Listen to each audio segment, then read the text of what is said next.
and this is in post where he fades out my voice talking and then puts music in so that it seems like a coherent professional broadcast. We trick everyone into thinking that wow, they're really professional. Wow, the production value.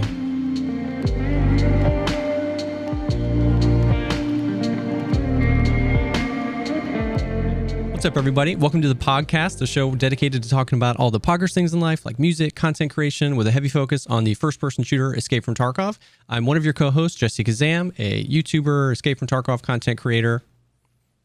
And I am Veritas, the man whose music career was single-handedly, the foundation and support was created, built, structured by this guy over here, Chaboy. Klean, how's it going, Klean? I just curate a lo-fi playlist, dude. I'm not that special.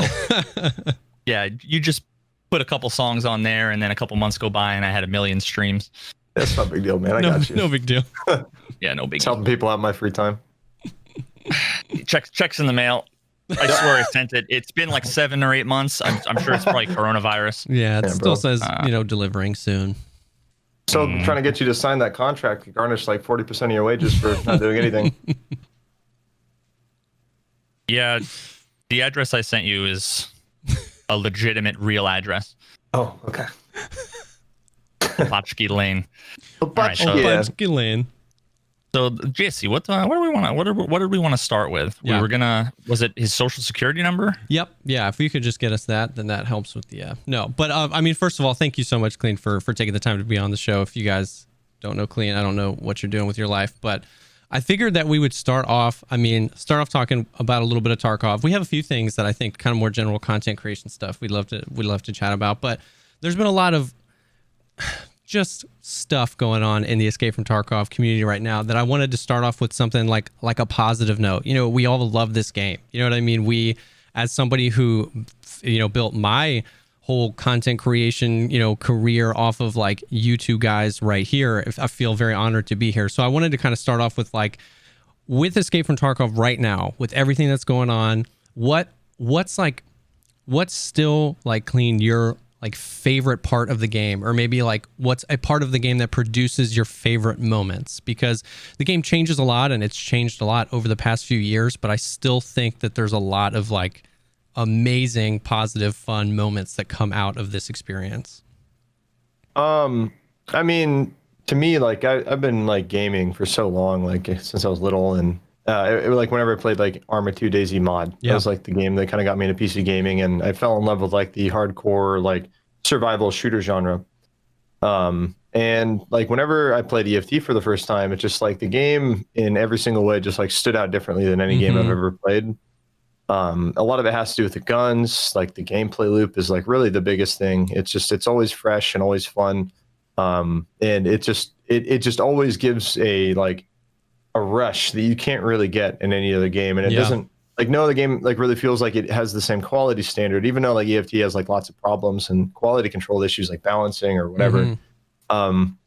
It still provides like this very unique experience that's just super hard. And no matter how good you are, like you can still lose no matter what you do, like just because somebody had better aim or they had better ammo or whatever. It just provides just a very unique experience that no other game offers and has never offered before. That's why I keep playing it. It's really interesting that like what you're saying, it makes so much sense. It's interesting, the almost like weird dynamic of like you're saying like there's no other game has the same like quality standard, which is such an interesting thing to say because we're like everything is always changing and we're always rebalancing stuff, and it's a beta, and a lot of people still think unfinished game and all that stuff, but like you hear that really everywhere. You hear guys like Shroud, guys like, Summit, you know what I mean, say that like the gunplay, the like that foundational experience is almost like second to none. So it's cool that like from the conception of the game, they really did have such a high standard of like what they want that like gunplay to feel like. And it really is like, even though there's progress to be made and stuff like that, it really is like an extremely high quality like experience foundationally. And like what, like, I'd love to hear, I guess, because I've been playing Tarkov for like a little over a year and a half. I'm coming up on 2 years. But I know you've been in, I mean, from the beginning, like, you know what I mean? So what like, He was born in He was. Tarkov. I was born I in mean, the Tarkov. Yeah. Like, how much of that goes all the way back there? You know what I mean? When there were only like 3 armors in the game and way less ammo and way less guns, like how much of that dates all the way back to where that gunplay was really just like spot on? Of course, the game has changed so much, but that kind of foundational aspect of it. Yeah, I mean, there's been a lot of like little tweaks and changes with like gunplay and like character movement and like various gameplay mechanics and stuff like that. But it still has just had like that very unique feel to it that, again, just no other FPS offers like a similar experience, not even close. Like you could turn EFT's gunplay and, you know, overall gameplay mechanics into any kind of shooter, a BR, a Battlefield style game, a matchmaking, you know, close quarter game like CS or Valorant. You know, there's just, it's such a good foundation. It's just continually offering just that amazing experience. Yeah, absolutely.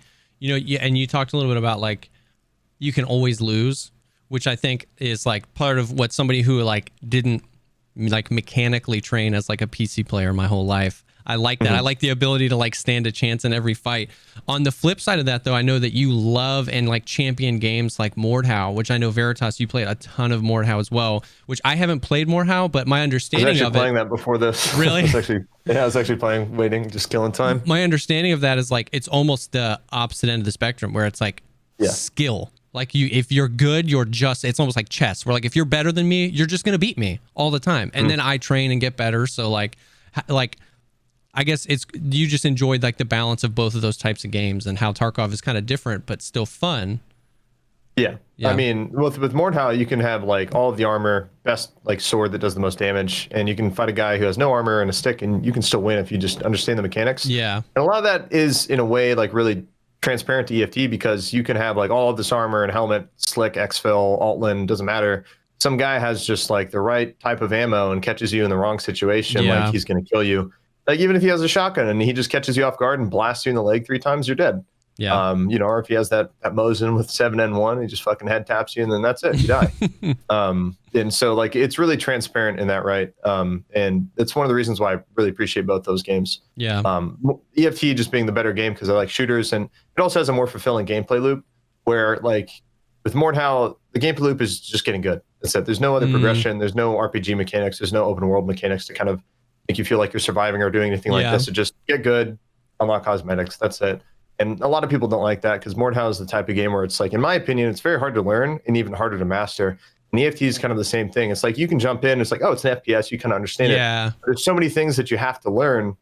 And it's even harder to master those things because it's all about just processing all of that information and having this pile of information that you eventually like gain over time that really helps you with your experience, like in the raids, in the game, in the traders, in the flea market, stuff like that.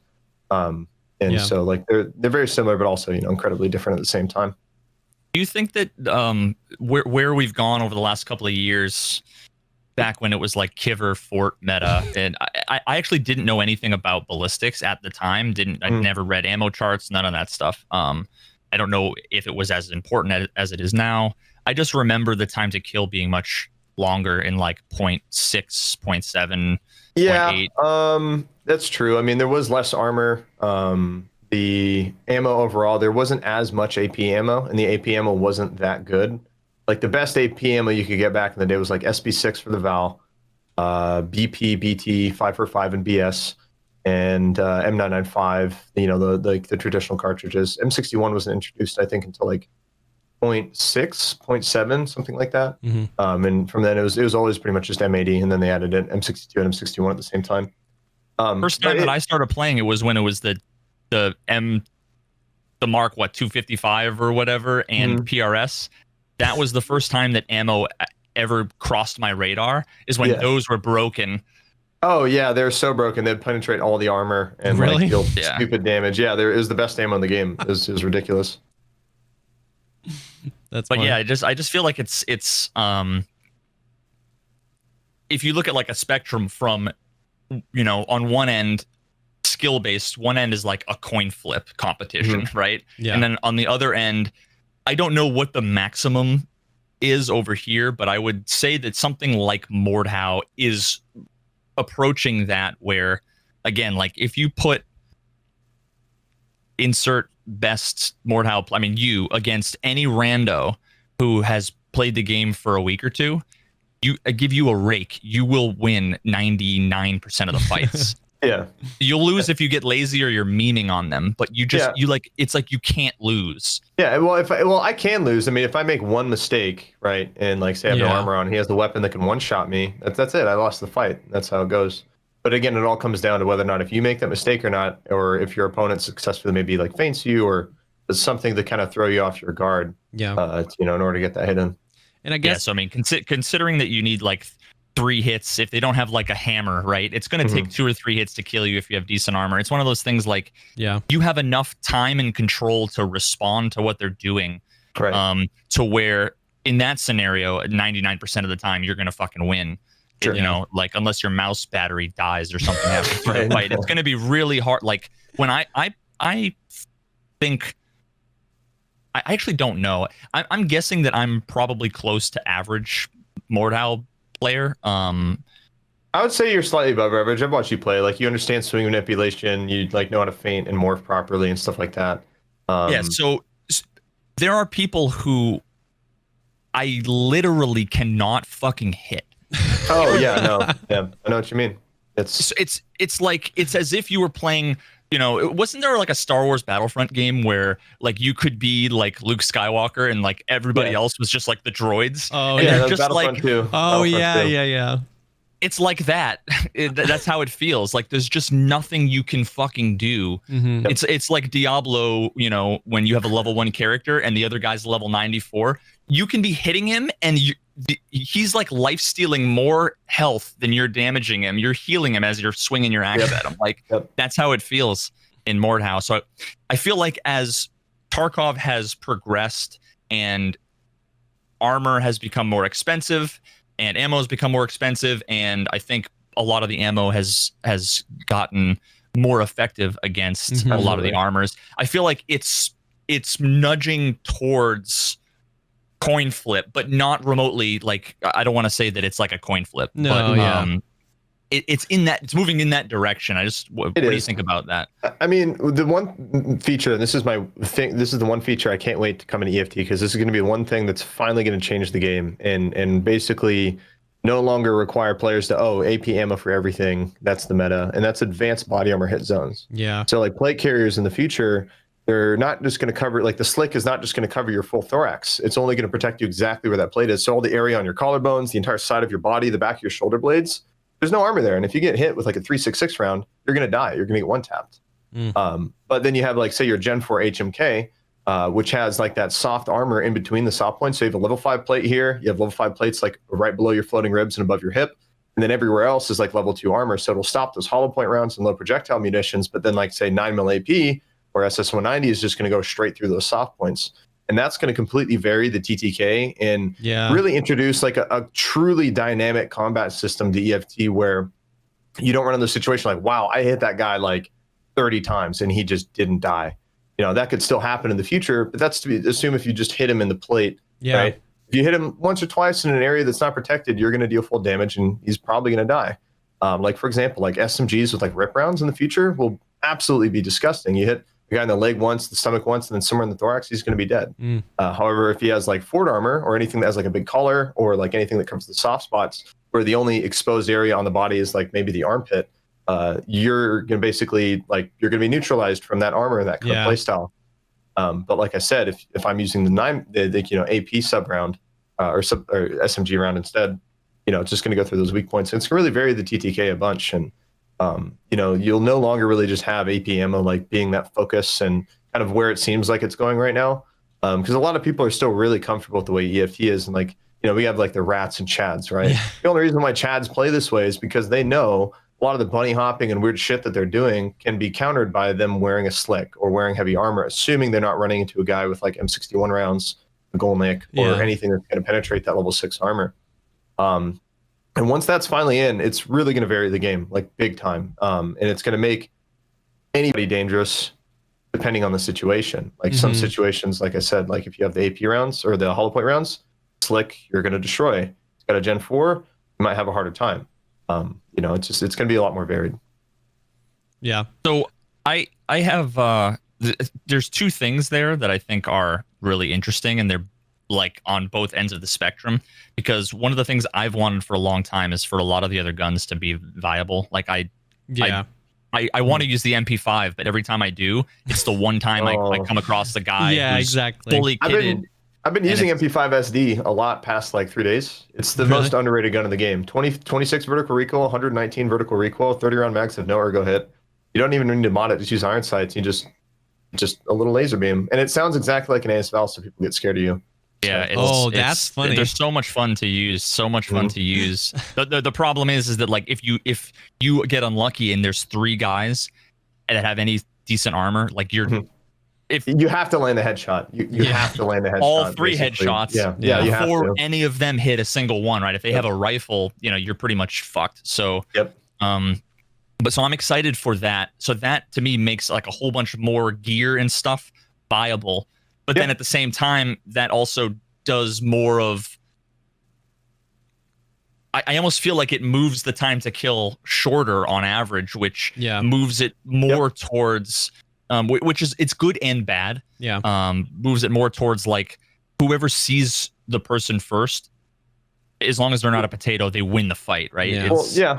True. I mean that's what would potentially happen in real life. I mean, if you have the advantage over somebody, you have the unknown advantage, which is probably one of the biggest strategies that a lot of militaries use, is like to ambush people. If you can catch somebody completely off guard, like you should almost every time win that fight, assuming you miss, right?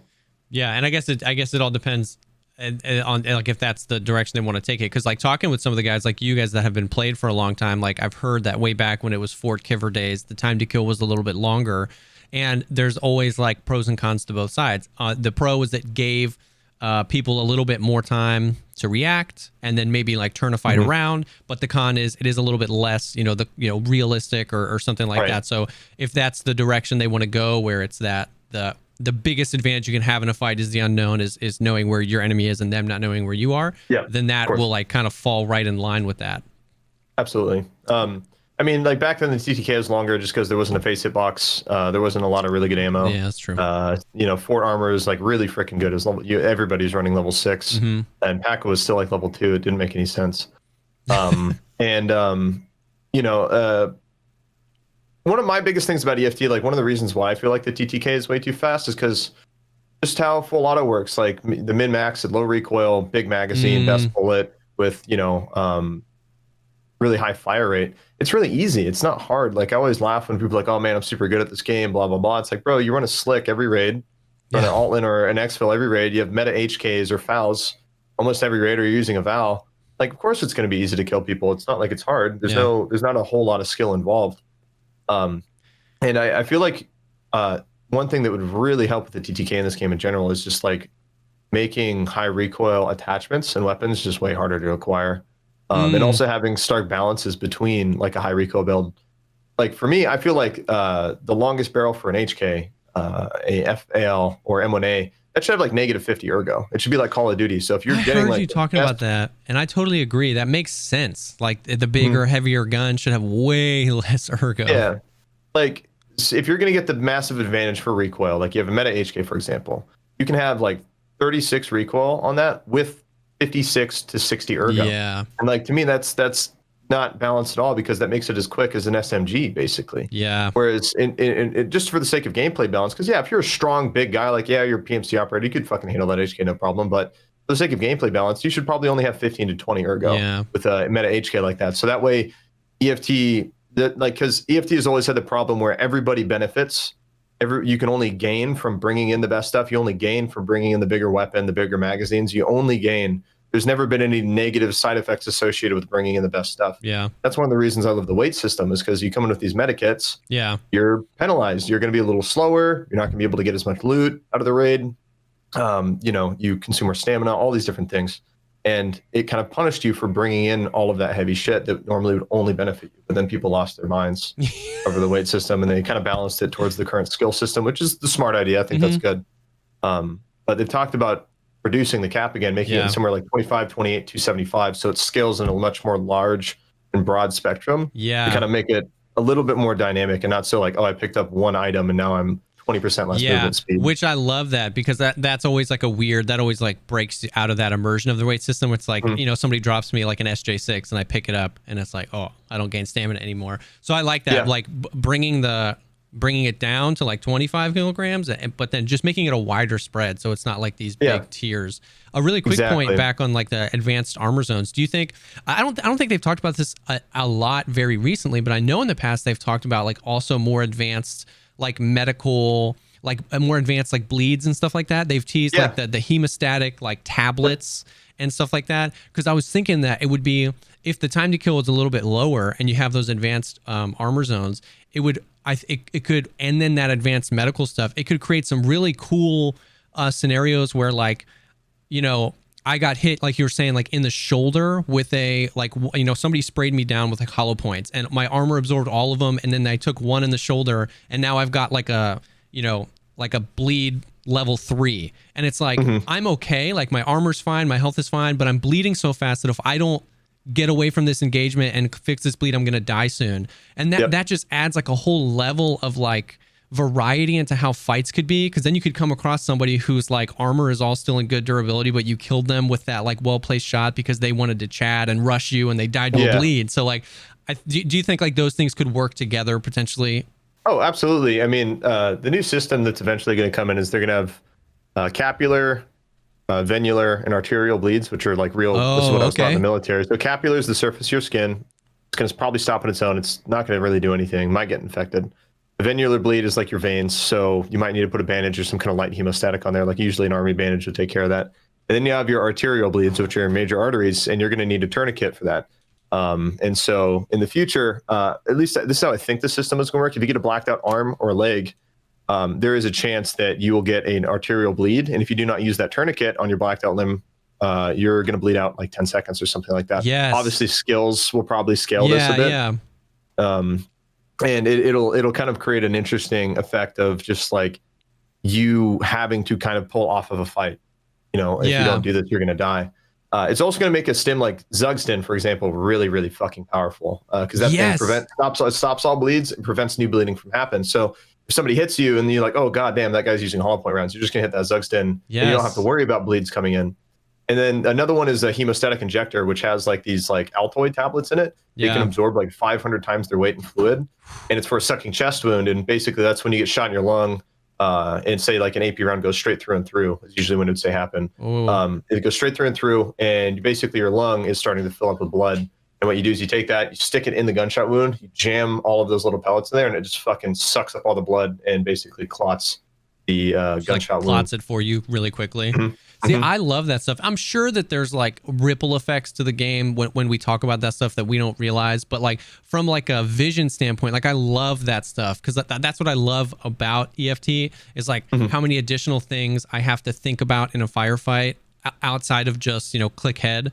And so I like that, like adding more of those things. You know what I mean? You took a stray bullet from a guy running hollow points, and it's not that you can't kill him, but I have to break away from this fight temporarily to deal with this. I like that kind of stuff. Yeah, same. I mean, go ahead.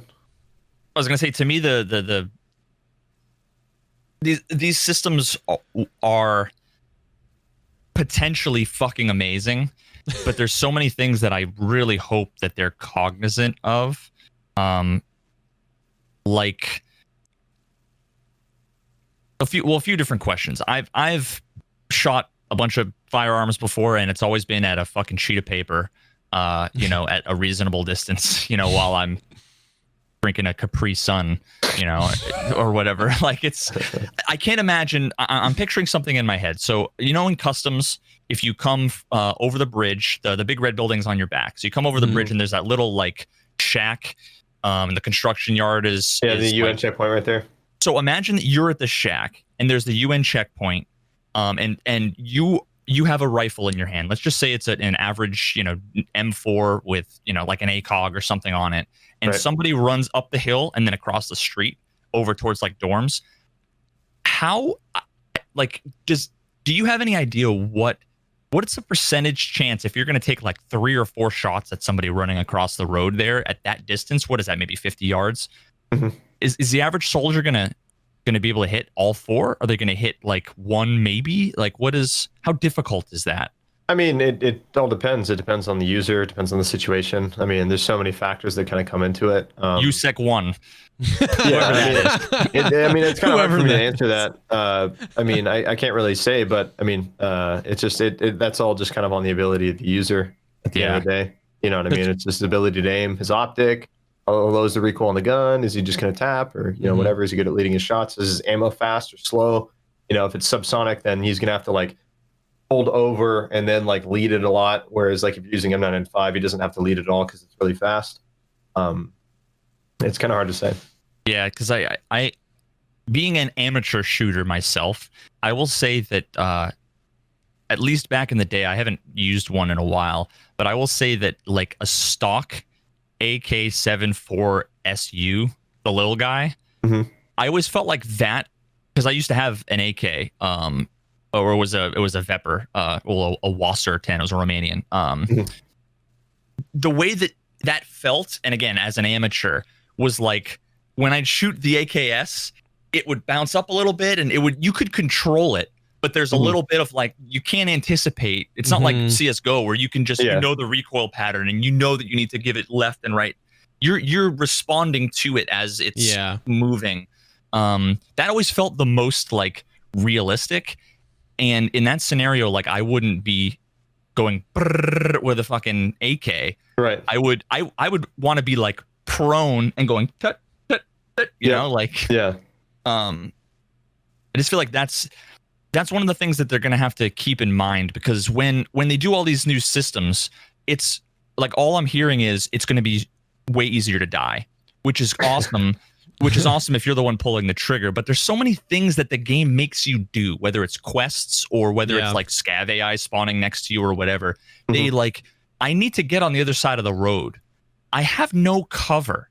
Yeah. You know, and I guess maybe part of that is that as a solo player, like maybe you should have teammates to sit on the ridge and watch your back. But like so much of the engagements come down to I looked and there's nobody there. I haven't heard anything. I have to run there. It's not like I have a smoke. I don't know what they do in real life. I'm assuming they would just fucking run and one person would kind of try to cover fire. But yeah, I see what you're saying. They're going to have to address it in some way, because the worst part of that system is you go to do anything and you're just getting shot because of unlucky timing, and you just are 1 or 2 shots and you're dead no matter what. It just doesn't feel like rewarding from a competitive perspective. Well, I mean, EFT is not a competitive game, though. I mean, right. I guess from like a game perspective of like, you want to improve. The improvement is survival. There's what would separate a level 1 dude on his first day from you when you want to cross that road and all of your teammates are dead. You both just kind of have to fucking run and hope you don't get shot, right? I mean, it's confidence and information at the end of the day. Like for me, like what I would know is like I know where I can and can't move across the map, and where I'm at, I'll know exactly where I cannot be shot from. If I'm moving, I can literally think like, okay, if I'm moving here, I can be shot from here, here, and here. And I'm thinking about that while I'm moving. Whereas a new player is like, they don't know where the fuck they are. They don't know the map. They don't know their environment. That's where information comes in. It's just like if you just know more, and you can use the information of the game to basically broaden your spectrum of like how you are playing, you can use that to your advantage. And that's really the difference. It's just knowing and not knowing. But I get what you're saying, Veritas, on that, like, as we move that direction of like, there's got to be, because less of like, it's less about pulling the realism card and more about just like from a gameplay perspective, like there has to be situations where you have the ability to react to something. And especially I was thinking through like, because like you were saying, Klean, so much of what separates like a brand new player from like a super experienced player, somebody with 7% survival rate with somebody with 77%, so much of that just comes down to like map knowledge, and not just map knowledge in the sense of like where this shack is and where that shack is, but like, we're 20 minutes. Yeah, we're 20 minutes left in the raid. That means whoever won those fights over there is going to be rotating to exit. They could be going this way or this way. So I need to know that if I'm running this way, bang, bang, bang. So like map knowledge in that sense. And so if that's part of what separates it, if we continue down the road of like, let's say, a version of open world where almost all of that gets thrown out the window, because is there a guy over there anymore? Like if that stuff starts, anybody could be anywhere. If anyone can be time. anywhere, and I can die in 2 shots from anything, there just has to be that consideration of like, I want to be able to react, because you think of stuff like customs dorms right now where you can wipe, a 3-man or a 4-man and like do really good at like checking your corners, listening for audio. Is everybody okay? I think I'm gonna heal. Oh, let me go check Mark room. And then I think I was actually watching you Klean, you're on a night raid and you killed like 4 people, and the 5th dude had like a Val and he was sitting around a corner and you were like looting, healing. You spent like 10 minutes in dorms doing all your stuff, and you walked down the hallway and he was just like, and it was like, oh geez, like that. What the heck? Like what else can you do there? And so if we push time to kill further down and we introduce even more unknown in the map, which is where were the spawns, this is open world. Yeah. There's got to be that consideration of like, if everybody's just dying like that, that's not just going to make for a super. And I don't have the answers. I don't think it's like, oh, if you just implement these things, it fixes the game. Yeah. I don't know, that's but it's a better consideration. What you're saying is a better, more realistic, immersive, punishing. Yes, it's real. Tarkov, but it's not. I don't know that it doesn't maximize at least my enjoyment. Yeah. Now imagine if it took 100 bullets to kill somebody. I feel pretty fucking confident that I would walk out of customs every time and I could kill every PMC, because I know that like the average player, if they start shooting at me, I will be able to move, get to cover, and shoot them 100 times before they can finish on me, right? Yeah. That's like one end of the spectrum that's fucking ridiculous. Yeah. When it's 1 bullet, then it becomes tag simulator, where imagine a fucking 2D map where all you have to do to win the game is see somebody and click on them, and then you win. Everybody would just, and there's an entrance and an exit.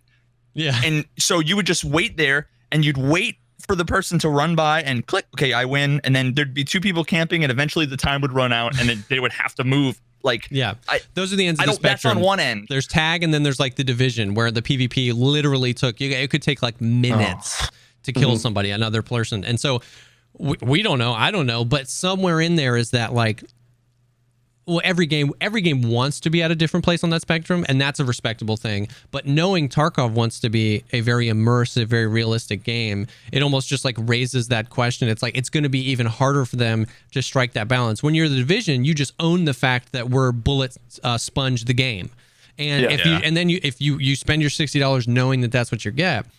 But Tarkov wants to be the most hardcore realistic. He says it's not supposed to be fun, which I get, but there still is a balance. There still is a spectrum there, right?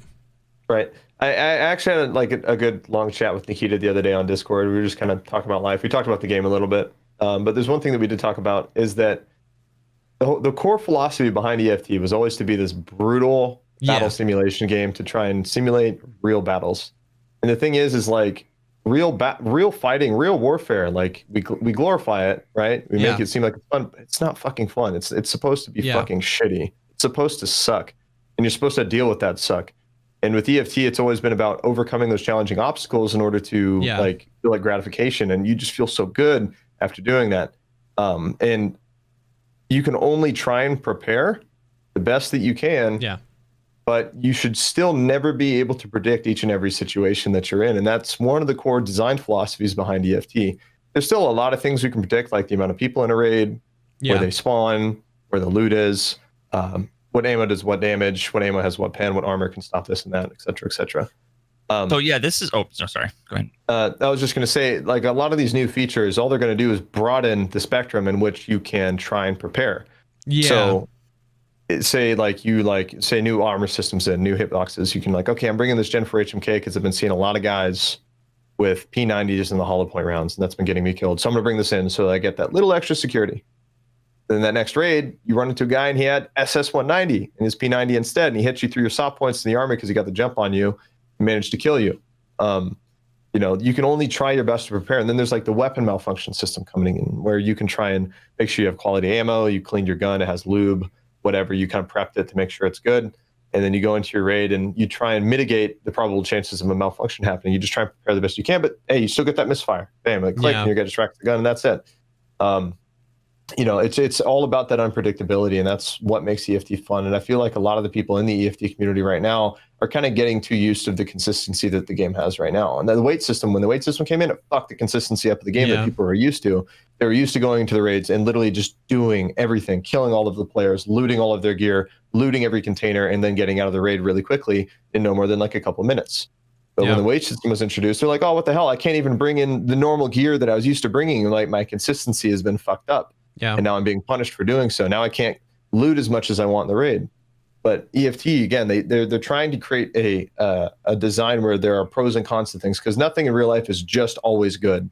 Right? Some things will be, some ammo will always be reliable. Some ammo will always have like high penetration. Some armor will always protect you against this, et cetera, et cetera. But it's just creating a lot of balance with those pros and cons, and just enhancing that dynamic factor of the game, because in my opinion, that's what a lot of the true EFT fans really love, is making this game that's not like this, feature fluid game that has features that everybody will like and enjoy, and everybody will have a similar experience. It's supposed to be something that allows you, the user, to basically use the tools of the game, prepare for whatever situation and whatever playstyle you want to play as, and then having the pros and cons of that. Kind of like how we mentioned with the HK, like it only is really good. There's no negative side effect to bringing in a 6 kilogram HK that is like 25 inches long.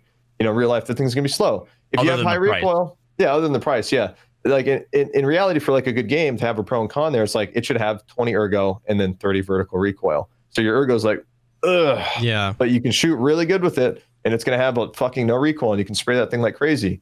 But your ADS time is gonna be extremely slow. And then that makes even like arm shots even more. If you got shot in the arm and now your ergo goes from 20 to like -7. Yeah, and then you're just like, ugh. But like, it's going to be really slow. To me, I think like tying it all together, I like the time to kill being anywhere from 1 to like 5 bullets. Like, I'm okay with that. I think maybe like looking at it from another perspective, I think the game would only improve and reward skilled players versus like the unskilled players, and still be realistic if hitting targets was harder. Honestly, I wish every gun in EFT had more recoil than it did. I mean, wish like low recoil was considered like 40, 50. That was as you were explaining that, I was really thinking the same thing, Veritas, where I was like, man, in previous podcasts, you and me have talked about, like, I was throwing out ideas for ammo and all this kind of stuff, but yeah, if it was just harder to hit shots, then it expands the time to kill, not by increasing health, lowering ammo damage, yada yada yada. It's part of why the beginning of the white feels so good. Shots. Because every gun is janky, so the fights are longer because not because you're more survivable, but because people aren't the most epic, insane snipers that can just hit a million shots in a row on somebody. It also makes position so much more of a consideration, because if I have a 25-inch long HK with 30 vertical recoil, a really skilled player, if I'm on, like, what I mean, I can just laser beam me from 40, 50 yards away. Whereas if we're talking like that really good, that low recoil HK, like you're saying, Klean, actually had 40 or 50 recoil, it's going to be much cross the harder street before they draw down on you. It would be much harder, and then you can actually use position to your advantage. Like maybe the HK guy wants to take that engagement, but you don't, so it's like, okay, I need to keep distance here because that's going to make it harder for him to hit me. Yeah, I totally agree. Like, I hadn't really considered that, where if you go the route of just making it harder to hit, making it harder to get really low recoil stuff. And then that even touches back onto the preparation thing that you were talking about, of like, especially if the game ends up going open world, okay, like, what do I need? What do I need from this raid? Like, if I'm questing, where am I going to be going? And where I'm going to be going, is that close quarters? Do I want a smaller gun with higher ergo so I can be snapping and checking corners? Do I want a longer gun because I'm going to be going here? And just going back to the preparation thing. It's super. If only there was some way to simulate weight in a fucking mouse. If only there was some way to do that, then it wouldn't. Because then otherwise, like right now we're dealing with if it's random, it feels shitty. RNG in games sucks because you feel like you're losing and it's out of your control, right? Yeah. So Like having some predictability, but not so predictable that you can just wiggle your mouse a centimeter and you're hitting your target every time. Yeah. There's some fucking way. There needs to be a new peripheral, a new mouse peripheral that has weight and it has little wheels on it that pulls it. Like friction. Yeah. Are you fucking kidding me, dude? Wait, this is the smartest thing I've ever come up with. Wait, this is just VR. Never mind. I mean, a big part of EFT for me, and I've talked about this so much, is just item distribution and balance. Like what players are getting, where they're getting it, and how they can get it. Yeah. Like for me, like I've always wished like the S tier items, the best of the best, the slicks, the all-in helmets, the M61 ammo, the golden rounds, all of this, like the best stuff. The high recoil attachments, guns that can be built into high recoil. Like I just wish those were like weapon case level rare in a marked room spawn. That way they filter into the game slow as fuck, and then the norm would become like BP 545, BT 545, and level 4 armor, level 4 helmets. Because the TTK for like ammo with like 35 to 38 pen against level 4 armor is really nice. It feels good. 3, 4, 5 bullets. Yeah, exactly. It feels really good. Like that to me, like that should be the most readily available items to buy after like once you've hit max level traders. Like that should be like the norm, the meta, if you will. That should be like the meta. But of course there'd be like stricter metas where like, oh, this guy has a slick, this guy's killer armor, this guy's an AS Val. But those items like that slick, that killer armor, all of that stuff to me should just be way, way, way harder to get than it is. Yeah. And one of the biggest problems of that is the flea market. The flea market, ever since it was introduced, basically has pooled all these items in the game and allowed them to be bought and sold, like, you know, all over the place. The Find and Raid helped out a bunch, but still, like, we still see tons of M61 rounds on the flea, tons of Agolnik rounds on the flea, bunch of slicks on the flea. Yeah, they're more expensive, but they're still there. Val's best gun of the game, 80K. Anybody can fucking go and buy that. Like, money doesn't mean as much as it used to. Like, having 10 million rubles before flea market was a big fucking deal. Yeah. Now, if you're 10 million rubles, you're fucking poor. And if you don't have fucking like 50 mil, you know, chilling in your stash, not stacks of slicks, you're playing the game fucking wrong, and you're a rat or something, right? And it just, BSG like really needs to nail down how they distribute items better. And they've talked about a lot of these dynamic economy features where they actually have a bot controlling like what items spawn and what's available at the traders and stuff like that. But it, like, the TTK for EFT always feels fast because it's always been the case near the end of a wipe. Everybody just, the norm is level 5 and 6 armor, ammo that defeats level 5 and 6 armor, and these low recoil guns that you see like over and over again. It's just the same fucking shit over and over again. I wish all of that stuff that players would have, like when it's the norm, just became incredibly fucking rare. Just like it was a bit, like even a month of the wipe, if I find a slick on a raider, I should be like, holy shit, a fucking slick. You know what I mean? Just to be like, holy fuck, I want to get out of the raid now. You should have that gear fear kind of set in, instead of it being like, oh, another slick to add to the pile. Yeah. You know, another killer armor to add to the pile. You know what I mean? There's nothing special there. It really is. I mean, like, you know, I represent like an average player with like a 30 to 40% survival rate. Like, you know what I mean? I'm not running around hopping, you know, winning all my raids. And it really is true. It only takes 2 or 3 weeks into the wipe before you can consistently be either finding, purchasing, or pulling off players ammo that's going to shred through most of the armors, the attachments that pull your recoil down pretty far, and even like you were saying about the Val, it's so funny to see how they try to manage that and nerf that, because like I was doing a video the other day and I was looking it up, and like from Prapor, the Val is 300,000 rubles, but on the flea market it's 80, and it's like if that's not a story of how availability doesn't care about price. Like, you know what I mean? It's like Nikita, you can make it 1 million rubles, that's fine. But if it's still available in the raids so often, then it's going to be everywhere. People are still going to be finding them. They're going to find them. They're going to insta list them. It's going to bring the price all the way down. So it was just funny. I didn't understand, and maybe there is more to it, but I didn't understand. It's like they put them on player scavs and on raiders. It's like, whatever the percent chance is, if it's a 1% chance for it to be on a raider, like just move that decimal point over and make it a 0.1% chance. You know, and make it just like, if it's less available, then the price is going to rise. It's going to be rarer. But just increasing the price from Prapor isn't going to do anything. Nobody buys them from Prapor. Like, no, nobody. I mean, I've had multiple conversations like this wipe with Nikita. I'm like, dude, just remove, like, so Actually, one change that I was really happy that he did take my feedback on. I literally told him flat out, I'm like, Nikita, remove thermals from spawning at all. Make the only thermals you get from the traders, and that is it. The ones that are currently in the game that are on the flea market, make those the only ones there. And he removed them. You cannot find thermals anymore. The only time you can get them is when they're on your scav. And that's like a 0.1% scav. It's super rare. And thermals went up in price. They're about like 500K on the flea. Reap IR is about like 800K, where they used to be like only 120, 200K. And like that should be the same thing when it comes to any of the S tier items in the game, whether it's armor, ammo, guns, attachments. And they should all be very fucking rare. Just don't make the quest where you have to kill people with a fucking M1 and the.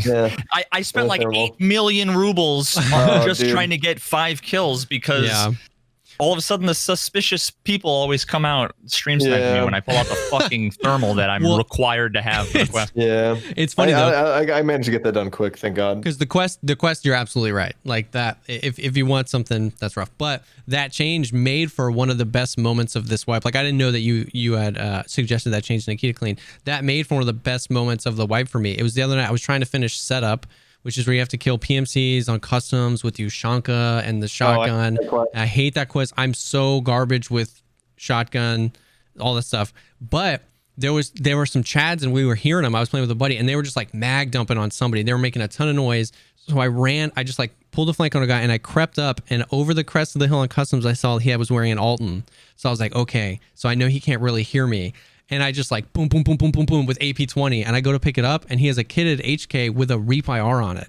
And I was like, I haven't seen one of these this wipe. And it's like, I hadn't had one of those moments in a while, because like you were saying, that last wipe, even thermals were so, it was like, another thermal. Exactly. If you killed a guy with an Alton, a Slick, an HK with a thermal, it was like, okay. But I was like, I haven't seen one of these yet. And I just went like, I want to get out of this raid. So like those moments are what make Tarkov. And so like, that's, you know, actually General Sam had this video. He posted it like right before the game wiped.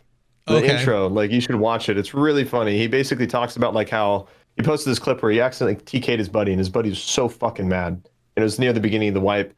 And he talks about it, it's like, yeah, the reason my buddy's mad when I TK'd him is because he like that gear fucking mattered. Like he needed that shit. And he's like, when I'm killing players, like one of the best things is like literally farming their emotions. Like, you know that they need this gear, and that like you also need it too, but you're like taking it from them knowing that it matters. But now you kill some guy with like a Slick Exfil Altman or whatever who's like level 50. You're like, oh, this guy has like 50 more of these in his stash. He doesn't give a shit. He doesn't care if he loses this. And so like, go ahead, Veritas.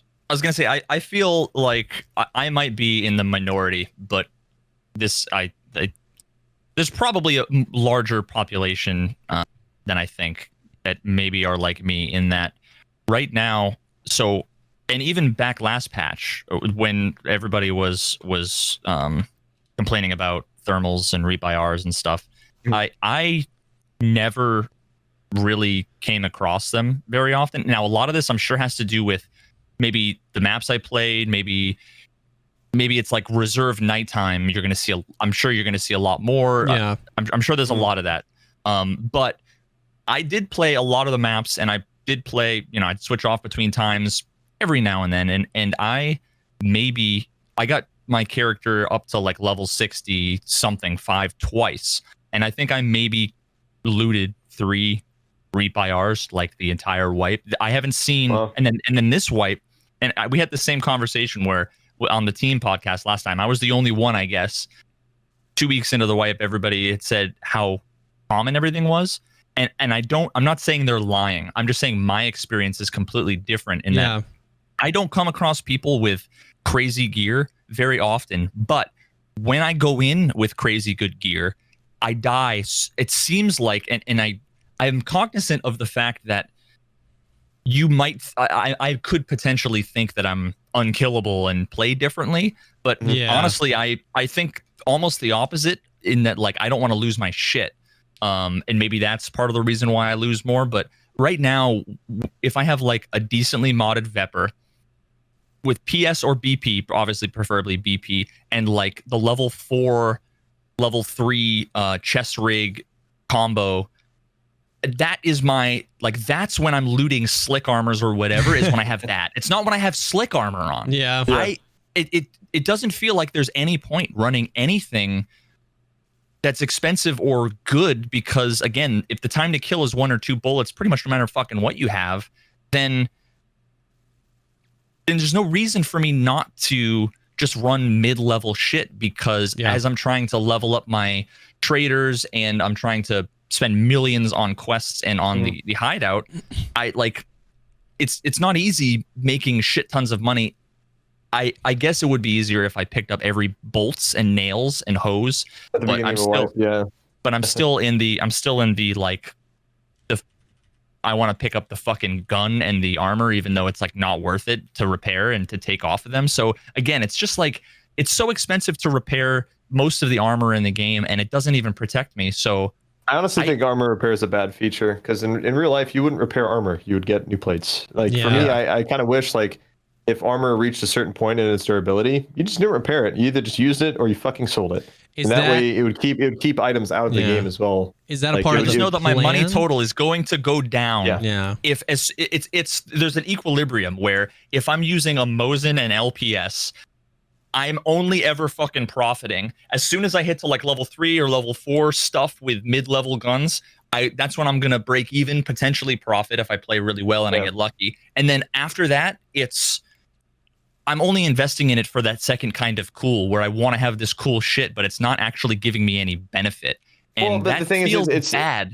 It's never supposed to be a guaranteed benefit. Like, you're never supposed to bring in a slick or an altland and know, like, I am definitely going to get protected. Like, nothing's going to kill me. Yeah. But guess what? Some fucking asshole brought a Vepr Hunter with M61 rounds and killed your ass. Always. Because guess what? Like, he just prepared differently than you did. Yeah. And that's what I mean. Like, EFT is all about preparing with the possibility of what if. You know, you can bring in the slick knowing, like, okay, I might not see anybody with level 60 or plus pen ammo. I'll bring in this outland. Okay, I might not see anybody with 50 plus pen ammo. But that's not a guarantee, and it's never going to be a guarantee. And plus, like, when they add in the new body armor hit zones and stuff, like, it's going to just even add more to that, to where your gear is never supposed to be the difference between you or dying. It's the way you play and just the chances of that raid. It's all supposed to be that dynamic factor. And a lot of people might not like that. And I can see why you don't like that, Veritas, because it's like, why would I spend fucking 1 million rubles on armor when I'm just going to get like one tapped in the armpit by a shotgun? Well, that's how it's supposed to be. It's supposed to be something you can never predict. But that slick could save you. That some guy fucking could roll a corner with an AK and just fucking dump 30 rounds into the plate and not hit you once in the head or an exposed zone of the armor, and that saves your life. And there's a chance that it could save your life, but it's never supposed to be a guarantee. So I think the big thing, the big thing always comes down to one of the biggest things that I think that Tarkov has not succeeded at, is the most diplomatic way of putting it, is making players feel in some way rewarded for progressing and for improving. And I'm only saying this not because I want it to be easier or like more casual or anything, but but because, like, right now I just don't want to play Tarkov, because I could do a bunch of the quests and I could get the Kappa, but fucking then what? Like, I still don't want to. I'll give you an example. You get all your traders up to like level 3 and level 4, all the shit that you've been working so hard and doing all these shitty quests to like unlock all this stuff. And then it's like, cool, now all the quests are going to make you go on the map that you don't want to go on and use the gear you don't want to use. You have to use the Mosin and a shotgun now that you have level 4 traders. And it's like, well, what the fuck? And then as soon as you get all the end game stuff, everybody's got end game ammo, and now it's like, well, why am I? There's no fucking reward for progression, and that's, I think, what they need to. There needs to be something, and it doesn't need to be I'm invincible with the killing machine, but there needs to be something, and they need to get fucking creative, I think, to make it so that there's reasons for people to play. Otherwise, I think they're going to lose a lot of people over the next couple of years. Like I said, I think one of the biggest problems is the fact that it's just gear availability. I mean, if everybody can buy the best ammo in the game and kill everybody with any armor, then of course, it's going to lose the feeling of anything feeling like it matters. You know, I always have hated meta EFT when it gets to the point where just, if the norm is level 5 and 6 armor, if you're not using 10% of the game's content, you're at a disadvantage. If you use the rest of the 90% of the game's content, ammo, armor, guns, attachments, you're at a huge disadvantage. It to me, it all just comes down to the availability. Like Jesse, you said, like, when you found the thermal in the HQ, you're like, holy shit, fucking meta HK thermal. that should be the feeling whenever you find anything of that S tier class or even A plus tier class, like anything that's very good. They really got to make all that shit more rare, because if the norm of things that you could potentially predict is like, okay, I'm mostly going to see guys with level 4 ammo and guys with like ammo that has like, I don't know, maybe like 35, 38 pen. That's like what you could expect in the general sense of Tarkov, like a month after a wipe. So that way, if you're constantly like getting these high value items, like you will feel like they're making an impact, because the chances of somebody having better ammo that can defeat that armor is that much less. And you know, it's just retaining that feeling of excitement and meaningful acquirement of whatever the fuck you're doing in that raid. Like, oh, you found this item. Like it should feel like it matters. But you know, we've been playing the game for so long that, like, you know, when it does get to that point where like we've already done all the quests where we got our kappa, like, what does it matter? Like another slick to add to the pile if I find one. You know what I mean? And nothing feels like it has that scarcity. And as much as it is frustrating, like to run, like you were saying, run into guys with just like slick meta HK, it's hard. It's almost like on one hand, I have like a little bit of empathy and understanding for the fact that, like, you know, 200,000, you know, roughly people bought Escape from Tarkov between January 1, you know, the drops event, that first drops event, and where we are now.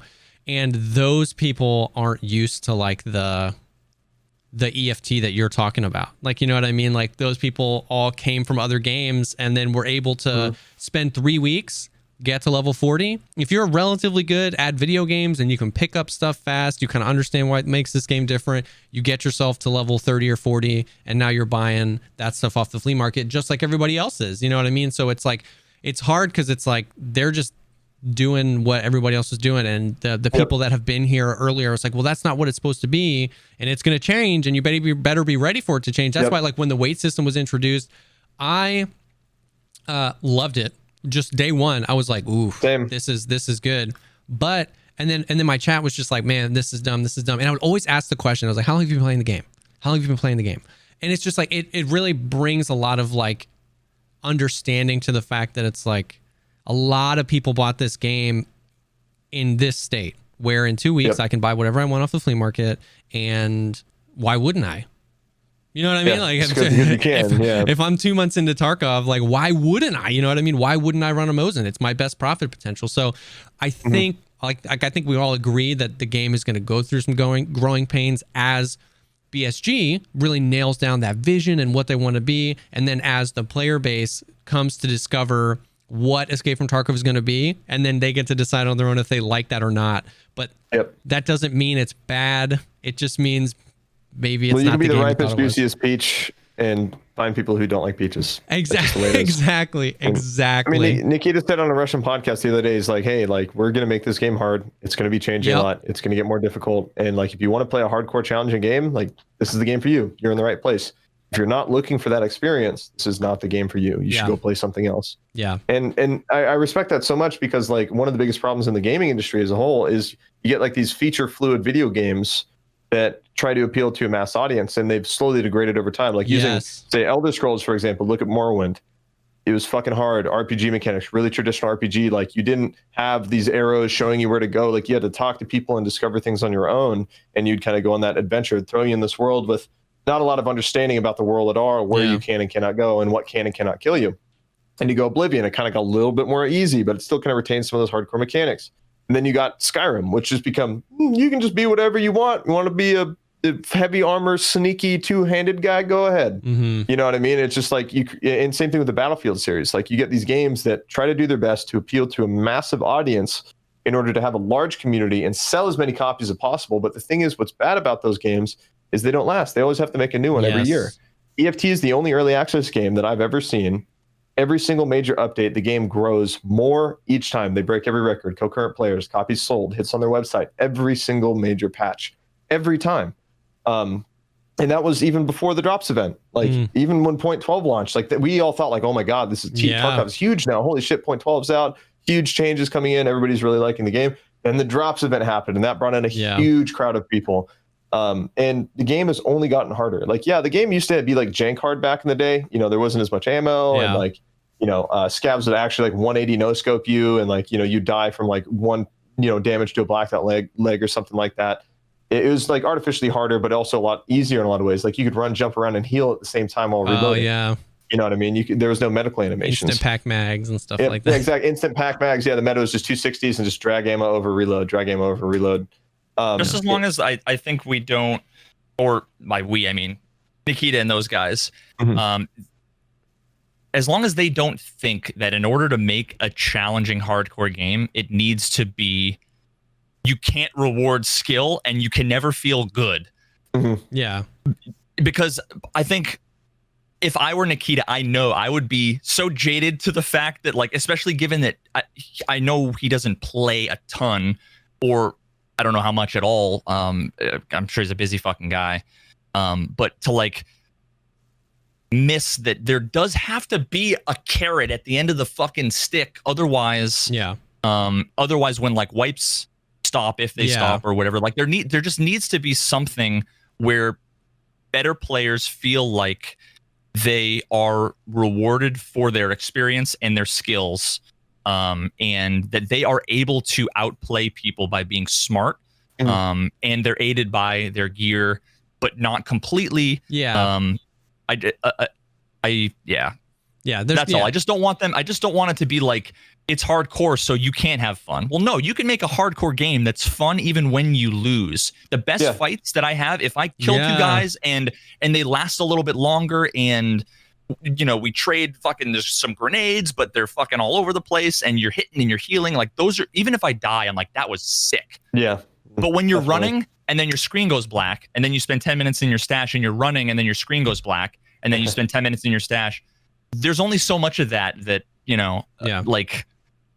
Yeah, and I get what you're saying, and it's hard because it's not an excuse for bad design, I guess, is what I'm saying. Yeah, and they've alluded to like they've talked in the past about like you know we want to start working on an end game, and nobody really knows what that is, if that's going to be hideout related, personal story missions, arena and open world. Yeah, open world, even the soft skills systems, and being able to like that would give me a reason to play, to be like, for the next month I'm just gonna snipe, and I'm gonna grind that skill up, and I'm gonna be really good at sniping. Like that would be a reason for me to play. We don't really know what that is.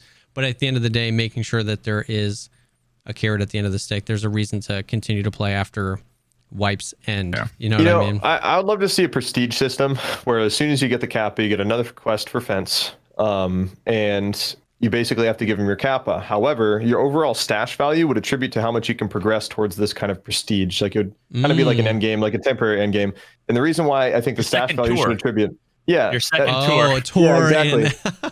Yeah, and the reason why I think stash value should attribute to your overall progression after a wipe. So say if you have like 50 mil versus 100 mil, 100 mil will like grant you something better, because it would encourage people to get rid of items that they have in their stash instead of just giving it away and, you know, giving it to all their friends and shit. So if you like wipe 100 million rubles worth of gear in your stash upon giving that cap and resets your account, resets your level, resets your skills, your quests, everything, it gives you progress towards like some kind of more like broad goal that you know, somehow benefits you some way.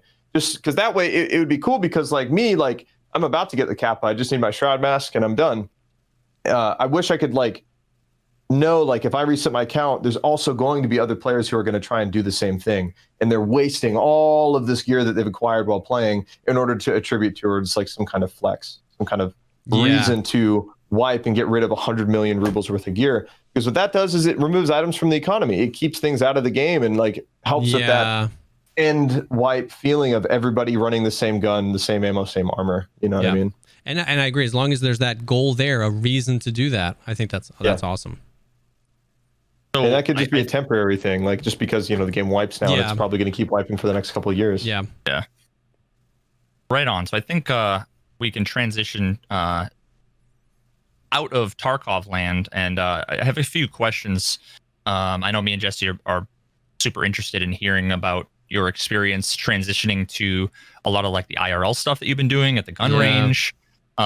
So I have like a bajillion questions. I'm sure they'll all just like instantly leave my head as soon as you start talking, and I'll think of different ones. But I'm really interested to know how.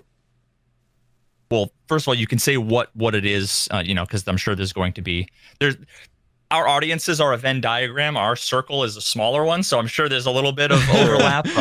But for those people who don't know, you can explain kind of some of the other stuff you've been doing outside of Tarkov. But then I know selfishly, I'm curious to know how moving away from like your game. Like, dude, Tarkov is your thing. You quit baby. Tarkov. Yeah. You quit Tarkov. You know, so how has that affected a number of things from, and this is like a 19-part question, so I'm just like going to throw it out there and I'll let you talk. But like, how has it affected your like overall numbers when it comes to viewership, and then also like how you feel about that sort of thing, but then also growing like the foundational base of like your community that's like Klean's community as opposed to the Tarkov community. Right. All of that stuff. How has that transition been? I mean, the thing is, for me, like I've gone through like a bunch of different, like, I guess you could say, like rebranding processes where like I changed my profile pic, my emotes, my sub badges, and stuff like that. Yeah. And like from my 3.5 years streaming now, I finally feel like I'm in a spot where like, okay, I'm clean. Like I've locked in my brand recognition. That's I got cool. like my sub badges stuff, cleanup crews, stuff like that. I really feel like I finally locked that in just now. And switching over from the gun range to EFT was incredibly easy because like I love guns. I feel like I handle them in a responsible way, and I represent them in a responsible way. And it was really easy because it's just like I like guns. I've always been into martial arts, and just like to me, guns are a modern martial art. And transitioning from the gun game to real guns, it was incredibly easy. And just having a location and facility where I can go stream and have my IRL backpack and be able to do that kind of content and appeal to not just the EFT community, but like a lot of people in Twitch who are just into guns and they're interested in this kind of stuff. And it was actually really, really smooth transitioning over to that. But say like whenever I, go from playing EFT, I'll have like 5,000 viewers and I'm like, hey guys, I want to play some Mordhau. And I just see my view count just trickle, just go over time, just keeps getting lower, no matter what I'm doing. It's just, it's hard because I have a very acute taste in video games, and there's really not that many games on the market I like. Like since I was little, like I was always like very much a consumer, and I was always up to date on the latest and datest games coming out everywhere. Like I would check out Reddit, I would check out GameTrailers.com, I would be checking out any development updates and podcasts, any like news articles, anything about any kind of new game coming out. Yeah. And I was always so deeply enveloped in that. I've kind of created like a very acute taste for games where like there's so many games that I just not even want to waste my time playing. I don't even want to make time playing them. And for me, like I don't have a lot of games that I like to stream. Like really the only games that I enjoy playing is Mordhau, but I can only play that for maybe an hour or two tops. I can't play it any longer than that. And EFT. A lot of other games that I really enjoy and love are early access games that I'm waiting to have more content added so that I can then fucking play them. Because AAA games for me have been a huge letdown for the past almost 6 years. They've all been just very like, that's not what I'm looking for. That's not the kind of taste I like. And for me, like my community knows, like I've never had a paid sponsored stream at all. I've never been paid to play a game. But one of the main reasons for that is not because I'm against doing paid streams. It's because I've never had an offer from a company that had a game that I'd actually be interested in showing to my community. You didn't want to play Raid Shadow Legends, dude? Raid Shadow Legends. 250,000 free diamonds. Yep. And so like trying to transition to like another game on my channel, like I know I could. Like if I play DayZ, I'll get like anywhere from 1,500 to 2,000 viewers. Like it's something that's kind of translatable from EFT, like being a survival shooter. But there's just no games out there that I want to even play, not even DayZ. I'm just like, I just don't even want to waste my time. I feel like it's not worth it. I'm not gonna have fun. Yeah. It's one of the things about streaming is like it always kind of feels like a race, and like playing like meta Twitch games that are where all the views are at and stuff like that. For me, I just do what I want. I just try and focus on being myself as much as possible and not following any set trend just because it's trendy. It's just being as somebody who's in the public image all the time and represents myself in front of people all the time. Like I try and just be myself as much as possible, because if I ever get caught not being what I say I am, it's going to turn out really badly for me. And we see that all the time in like politics, like, a scandal happens and smears somebody's fucking whole career and everything goes downhill because they weren't being their genuine selves 24/7. I always believe in doing the right thing when nobody's watching. And for me, that also attributes to the games that I play. I'm not going to play a game just because somebody paid me. And like, like I said, I just have very, very acute taste in the games that I like. Yeah. There's really not that many games out there in the market that I enjoy. And is there a threshold where? Oh no. No, go ahead. I was gonna say, is there a threshold where, like, if you had 72 viewers playing Mordhau, is there a threshold where it's like, I guess I'm not gonna stream and I'm gonna play it off stream, or would you still say, fuck it? Because I'm dealing with that kind of right now, figuring out like if I play Tarkov, I could have, 1,000 or something people. Mhm. And then it's like, if I want to play Valorant, I have to choose between, I can continue my stream and lose all the viewers. And then the downside is that like my raid at the end or my host or whatever just loses a lot of its oomph, Yeah. because it just lost 900 people. But then at the same time, it's like I'm motivated to hit stop streaming and to keep playing, which feels shitty. I play Mordhau all the time off stream, like a lot. I usually play it like a couple hours, 2 to 3 a day off stream, just because I enjoy it and I just enjoy playing it. And I wish there was more people who wanted to watch that game. Like Valorant, for example, is like that game has a lot of viewership. It's really big on Twitch. It's doing really well. The director is extremely healthy. But like not being like some Tarkov like community. yeah, not compared to the EFT community.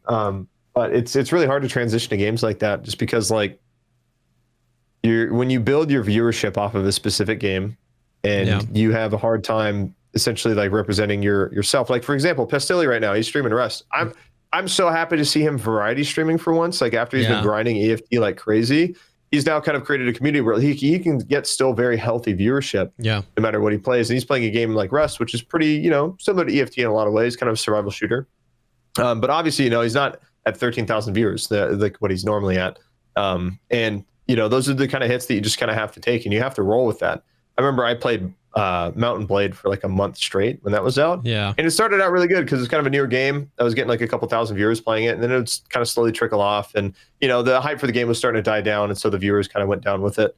And, it's just kind of just knowing like when you switch games, you are going to take a hit no matter what. Yeah.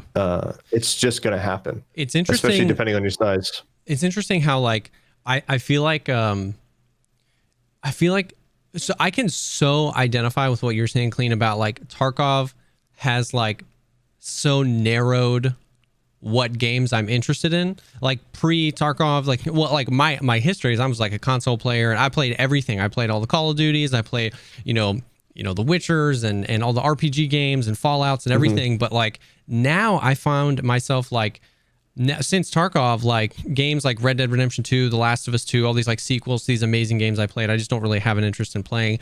And it's interesting to see how like I feel like a lot of Tarkov players, what's hard about that is that the other games that they like are so opposite of Tarkov, but share some core elements. So like my favorite game to play outside of Tarkov is Star Citizen.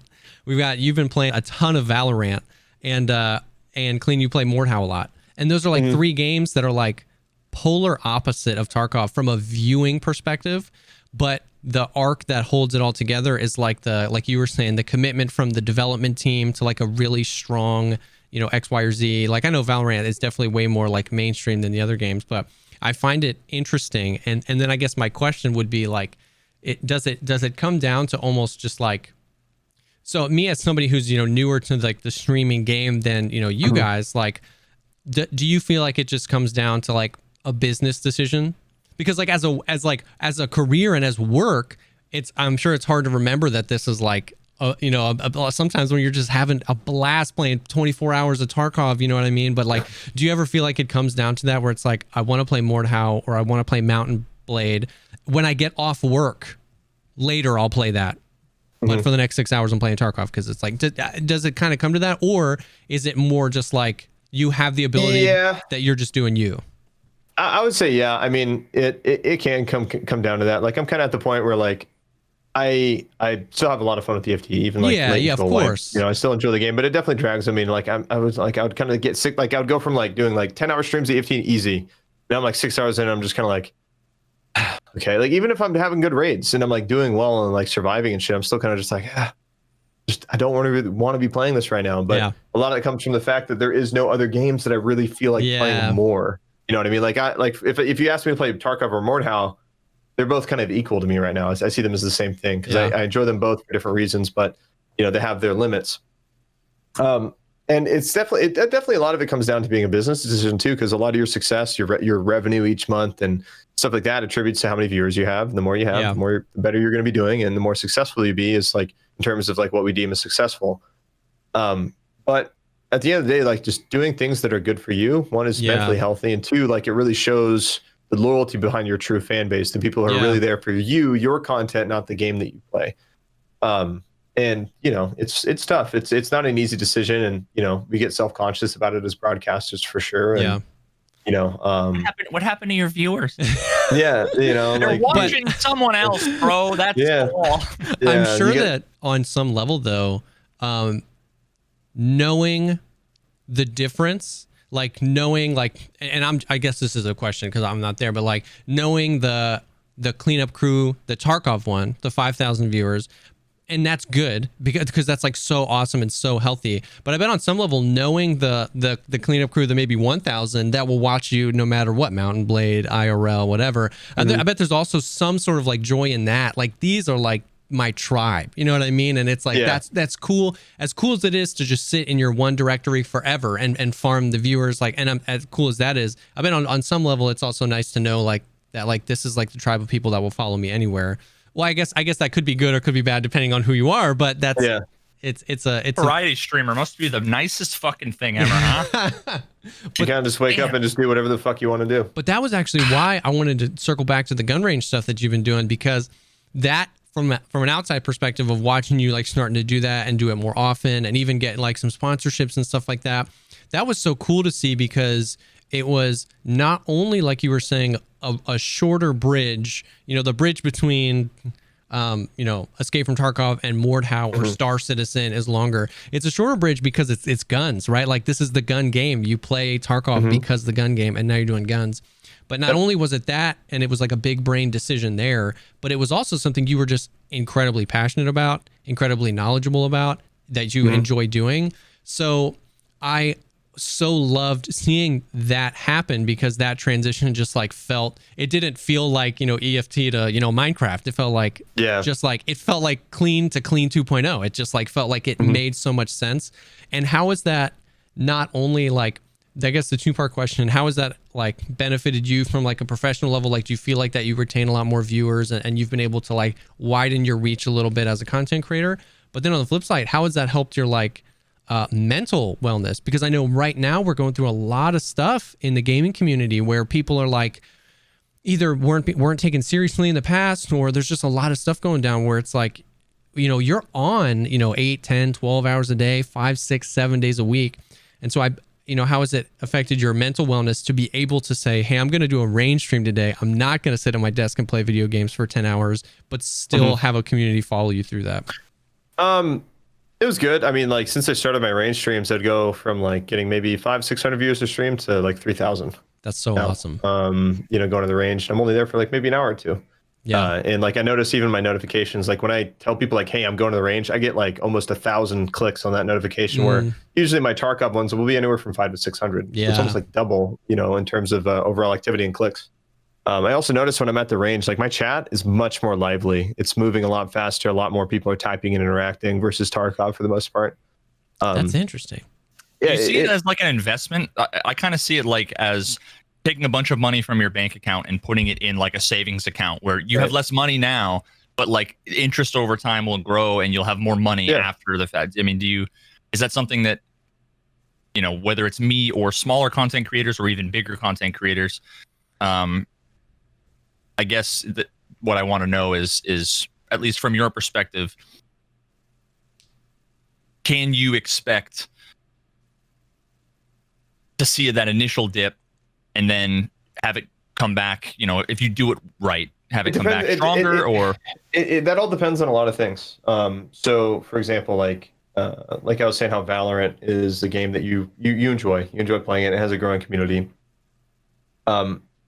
It's all about being able to have a game that is very transparent, or something that is transparent to what you grew your brand off of originally. So we'll say EFT.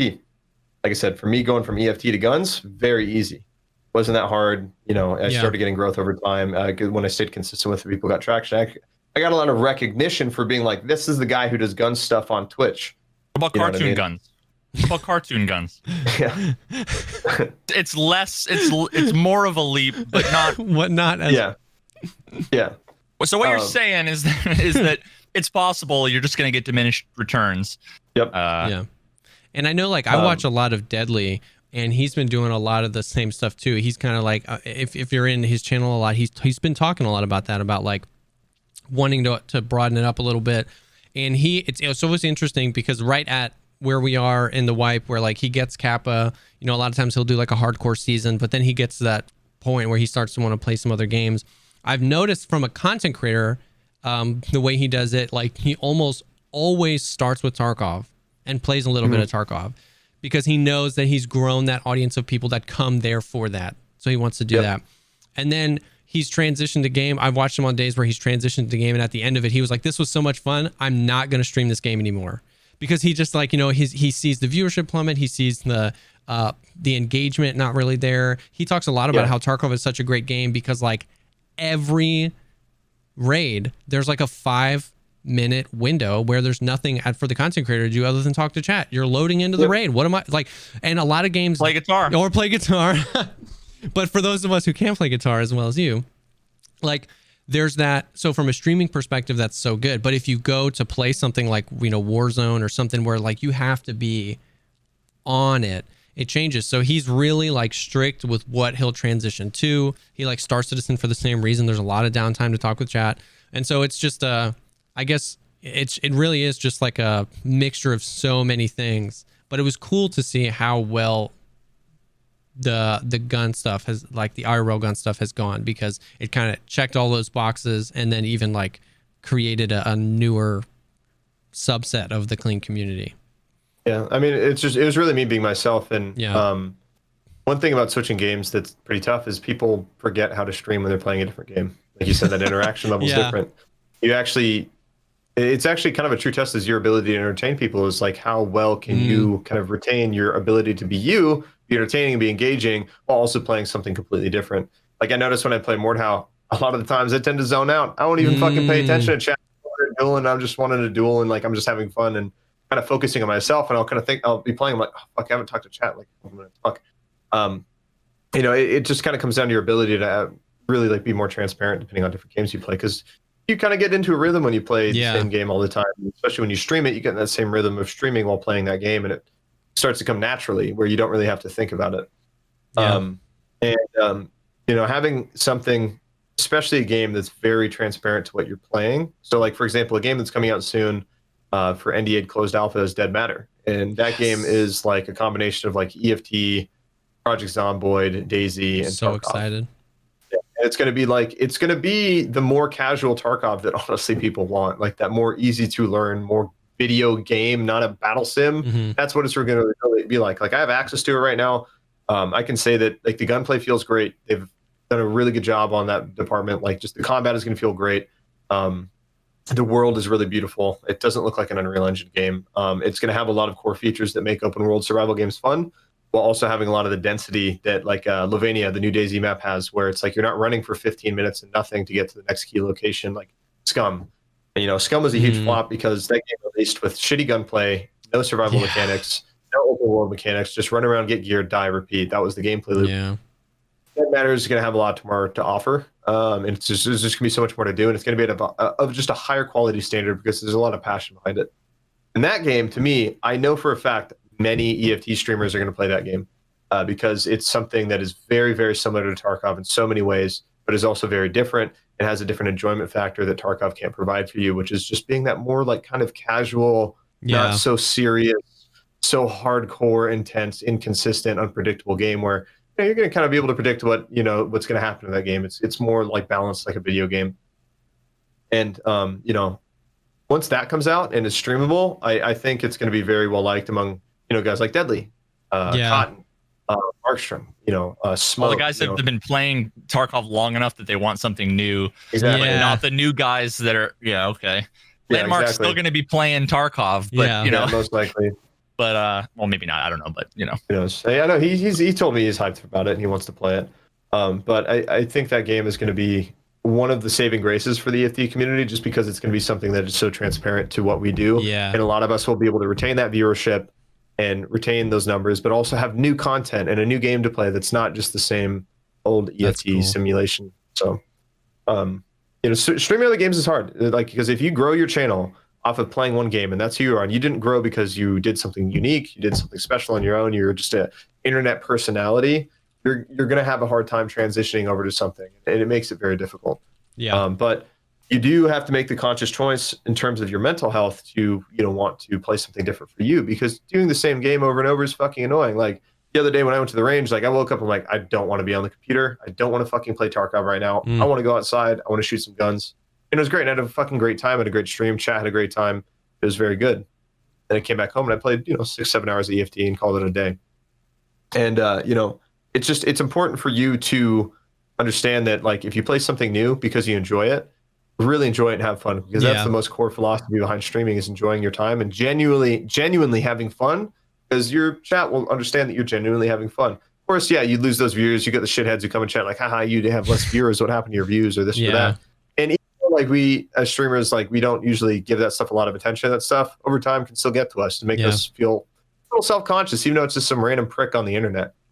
We always kind of deal with those insecurities, but being confident is having insecurities and just not really giving a fuck what other people think. Yeah, that's the way it works. Well, and I think the point that you brought up makes so much sense that I hadn't considered, and that's just like, what is the subconscious effect that this new game is having on you as a streamer?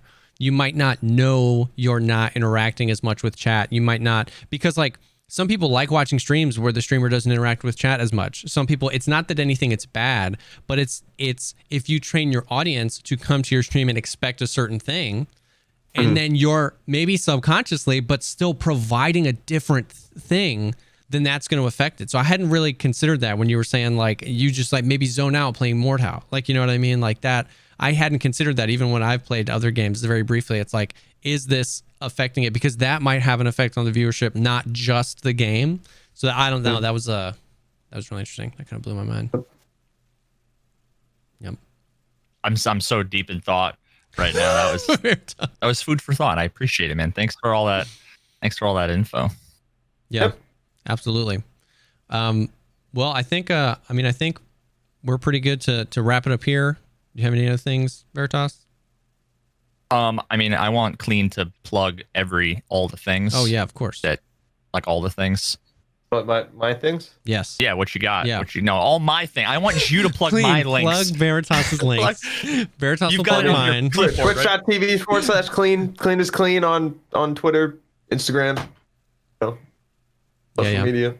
Shout out. Cool. Word. Feel free to follow. Well, thank you guys so much. Yeah, well, I look forward to watching you play Dead Matter, man, for sure. Dude. Yeah, man. Well, hey, you'll be playing it too, I'm sure. The thing is like, I'm going to be helping the developer network a lot, much like I did with EFT early on. Oh, awesome. And so like, I'm going to ensure that a lot of people within the EFT community you guys are going to be taken care of. Like when the game is available, I will be giving all of you guys keys, no doubt. The developer you need like a soundtrack or a mobile app or... honestly, dude, you could work on like they have a lot of stuff that you could potentially help with, honestly, like if you're interested in like radio shows, music, and unemployed currently, music. So yeah, I'll talk to the dev if you need somebody like you. Amazing. Checks in the mail. I want to be driving around Dead Matter listening to the Veritas radio station. Oh my god, that would be the best. I'll make it whatever fucking genre. I'll make it fit. I don't care. That would be so amazing. That would be so amazing. Well, seriously, Klean, can't thank you enough for taking the time to sit and chat with us. It was awesome. Yeah, my pleasure. Yeah, it was awesome getting to chat with you and like, I guess, officially meet you for the first time. And I think that this was awesome discussion, healthy discussion about Tarkov, and then even some awesome stuff about just content creation in general. So, but thank you guys so much for watching today. If you're listening on Spotify, or if you've been here for the first time, this is a weekly show, so we'll be back next week. Thank you again for watching, and we'll catch you all on the next one. Peace. Bye.